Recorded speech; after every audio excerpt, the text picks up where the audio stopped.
అస్సలాము అలైకుం. హాయ్ అండి. ఈరోజు బ్లౌజ్ బ్యాక్ పార్ట్ కటింగ్ అయితే చూపిస్తున్నాను. చూడండి, వీడియో అయితే చివరి వరకు చూడండి. అప్పుడే మీకు ఎలా కటింగ్ చేసుకోవాలో అర్థమవుతుంది. అలాగే మీరు మన ఛానల్ ఫస్ట్ టైం చూస్తుంటే లైక్ చేయండి, షేర్ చేయండి, సబ్స్క్రైబ్ చేసుకోండి, ఫాలో అవ్వండి, ఓకేనా. ఇంకా ఇక్కడైతే చూడండి, కస్టమర్ వచ్చేసి ముక్కల బ్లౌజ్ అయితే ఇచ్చిందండి. ఒక ముక్క వచ్చేసి నేను హ్యాండ్ కోసం అయితే పక్కన అయితే పెట్టుకున్నాను.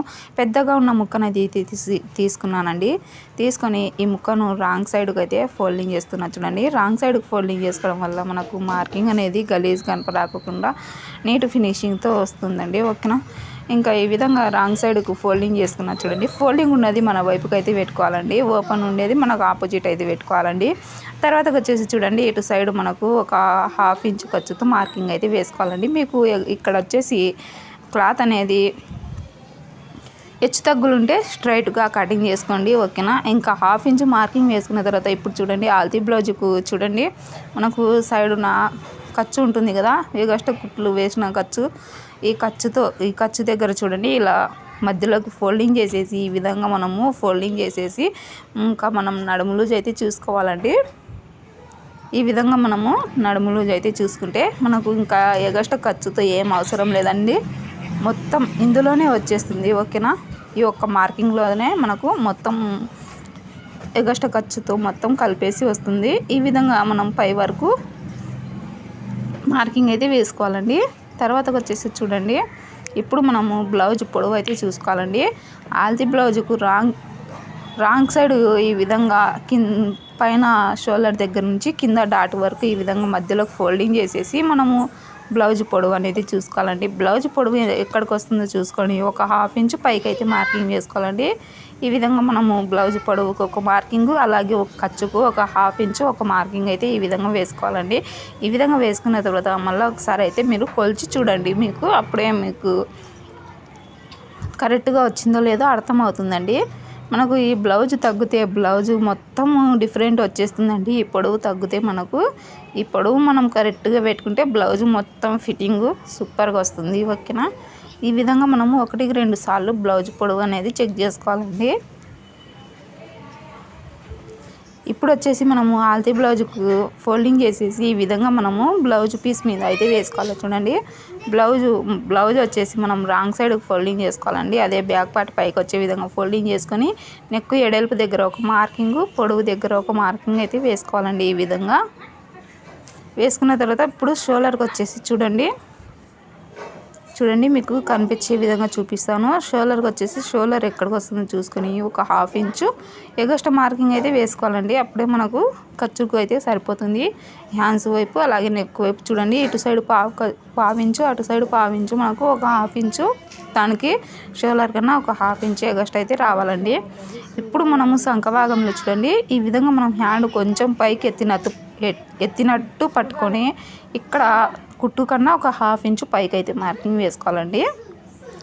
ఈ విధంగా మార్కింగ్ అయితే వేసుకోవాలి. చూడండి, సంఘ భాగంలో వచ్చేసి ఇలా మనం హ్యాండ్ పైకి అన్నట్టు పట్టుకొని కుట్టు కన్నా ఒక హాఫ్ ఇంచు పైకి మార్కింగ్ వేసుకుంటే మనకు ఇంకా ఆమ్ రౌండ్కునే వచ్చేస్తుందండి. ఈ విధంగా మార్కింగ్ వేసుకొని ఇప్పుడైతే చూడండి,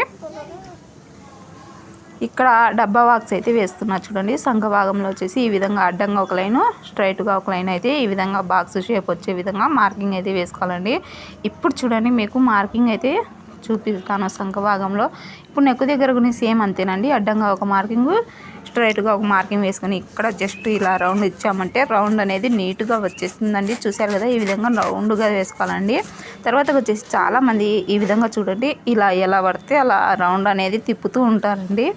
ఈ విధంగా తిప్పినప్పుడు చూడండి, ఇలా ఇష్టం వచ్చే అలా ఈ విధంగా పైకనే కిందికని కిందికని ఈ విధంగా అయితే మార్కింగ్ వేస్తుంటారు. అప్పుడే మనకు ఇక్కడ ముడతలు అనేది వచ్చేస్తూ ఉంటుందండి.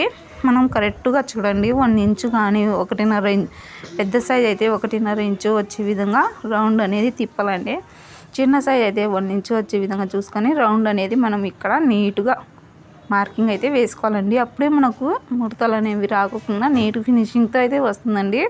చూడండి, పైన ఉన్న మార్కింగ్ లేకుండా కింద ఉన్న మార్కింగ్ కాకోకుండా మధ్యలో ఉన్న మార్కింగ్ మనకు మెయిన్ అండి. చూస్తున్నారు కదా, ఈ విధంగా రౌండ్గా మనం మార్కింగ్ వేసుకొని ఇంకా మనం మార్కింగ్ ఏ విధంగా వేసుకున్నామో ఆ విధంగా కటింగ్ అయితే చేసుకోవాలండి. ఈ విధంగా మనం బ్యాక్ పార్ట్ కటింగ్ చేసుకుంటే మనకు బ్లౌజ్ మొత్తం ఫిట్టింగ్ సూపర్గా వస్తుందండి. ఇంకా మొత్తం ఇలానే కటింగ్ అయితే చేసేయండి. మీకు వీడియో యూస్ అయింది, ఎంతో కొంత యూస్ అయింది అనుకుంటే తప్పకుండా ఒక లైక్ చేయండి. చాలామంది చూస్తున్నారు కానీ లైక్ చేయడం లేదండి. మీరు ఒక చిన్న లైక్ చేయడం వల్ల మన ఛానల్ అనేది ఇంకా ముందుకు వెళ్తుంది. అలాగే టైలరింగ్ నేర్చుకునే వాళ్ళకి యూజ్ అవుతుందండి. మీరు ఒక లైక్ చేయడం వల్ల చాలా సపోర్ట్ ఇచ్చిన వాళ్ళు అవుతారండి.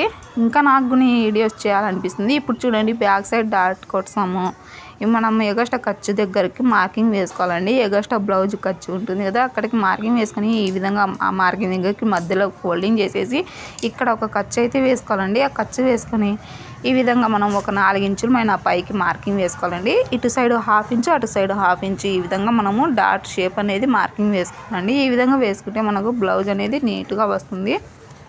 ఇంతేనండి. వీడియో నచ్చితే తప్పకుండా ప్లీజ్ ఒక లైక్ చేసి అయితే సపోర్ట్ చేయండి.